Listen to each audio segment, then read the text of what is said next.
25 मई से शुरू हो रहा है नौ तपा, यानी साल के 9 सबसे खतरनाक दिन। और चरक संहिता कहते हैं 9 दिनों में सूरज आपके शरीर की वाइटल एनर्जी को सबसे तेजी से खींचता है। साथ ही 5 गलतियां जो आप इन दिनों में करते हो और सोचते हो कि सही कर रहे हो, और 5वीं गलती सबसे चौंकाने वाली है। तो रुकना नहीं, इस वीडियो को पूरा एंड तक देखें। साथ ही वीडियो को लाइक करके फॉलो जरूर कर लीजिए। तो अष्टांग हृदयम में एक श्लोक है, आदानाम च तदा दत्ते त्रिनाम प्रतिदिन बलम, यानी अदान काल यानी उत्तरायण में सूर्य हर दिन आपके बल यानी वाइटल एनर्जी को खींचता है। और ग्रीष्म यानी गर्मी इस आदान काल का सबसे तीव्र फेज है। और नौ तपा ग्रीष्म का सबसे पीक पॉइंट। जब सूर्य रोहिणी नक्षत्र में प्रवेश करता है तो पृथ्वी पर हीट रेडिएशन मैक्सिमम होती है, और इन 9 दिन में शरीर का रस, धातु, बल और ओजस सबसे तेजी से डिप्लीट होते हैं। और हम ये 5 गलतियां करके इसे और तेज कर देते हैं। नंबर 1, दोपहर में बाहर निकलना। देखिए, दोपहर 12 से 4 के बीच पित्त का पीक टाइम है और नौ तपा का पीक रेडिएशन भी। और चरक संहिता के अकॉर्डिंग धूप में रहना पित्त और रस धातु को जलाता है। यूवी रेडिएशन भी इस समय मैक्सिमम होती है। वहीं स्किन से विटामिन डी का सिंथेसिस बंद और डैमेज शुरू। कोर बॉडी टेम्परेचर बढ़ता है और लू लगती है। नंबर 2 और भी ज्यादा इंपॉर्टेंट है, यानी आइस कोल्ड वाटर और कोल्ड ड्रिंक्स पीना। तो गर्मी लगी, फ्रिज खोला और ठंडा पानी पी लिया। उस समय तो लगा कि रिलीफ मिला, लेकिन असल में और नुकसान हुआ। तो चरक संहिता के अकॉर्डिंग अतिशीत जल यानी ज्यादा ठंडा पानी आपकी अग्नि को सप्रेस करता है। तो आपका शरीर आइस कोल्ड वाटर को 37 डिग्री तक लेके आता है। इसमें एक्स्ट्रा एनर्जी लगती है और थकान और बढ़ती है। और कोल्ड ड्रिंक तो और भी ज्यादा डेंजरस है, क्योंकि हाई शुगर कंटेंट है, जिसकी वजह से ऑस्मोटिक इंबैलेंस होगा और साथ साथ डिहाइड्रेशन भी। तो बेस्ट चॉइस क्या है? मिट्टी के घड़े का पानी, नारियल पानी या फिर छाछ। नंबर 3 वो गलती है जो आप हेल्दी समझ के करते हो, यानी हैवी एक्सरसाइज करना। लेकिन एक्सरसाइज तो हेल्दी है, रोज करनी चाहिए, परंतु नौ तपा में ये सोच गलत है, क्योंकि चरक संहिता में अति व्यायाम इस ऋतु में सख्त मना है। क्योंकि अदान काल में बल यानी स्ट्रेंथ पहले से कम है, और हैवी एक्सरसाइज से ओजस और बल दोनों और कम होंगे। तो कोशिश करें सुबह 6 से 7 बजे तक अपना अभ्यास कर लें, जैसे योग, शीतली प्राणायाम इत्यादि। यहीं पे नंबर 2 वो गलती है जो आपसे रात में होती है, यानी रात को देर तक जागना। रात को गर्मी में नींद नहीं आती तो फोन देखते हैं, और ये नौ तपा में बहुत बड़ी भूल है। चरक संहिता कहती है रात्रि जागरण, रात को जागने से वात और पित्त दोनों एग्रीवेट होते हैं,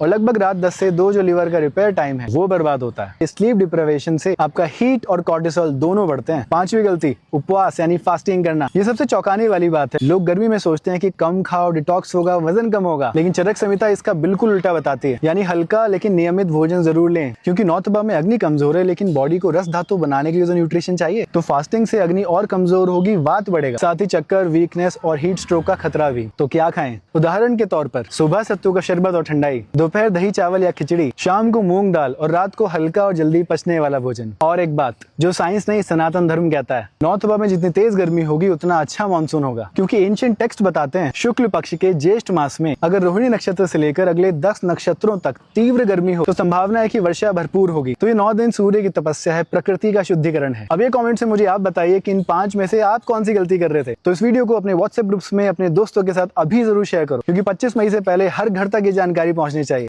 धन्यवाद। राधे राधे।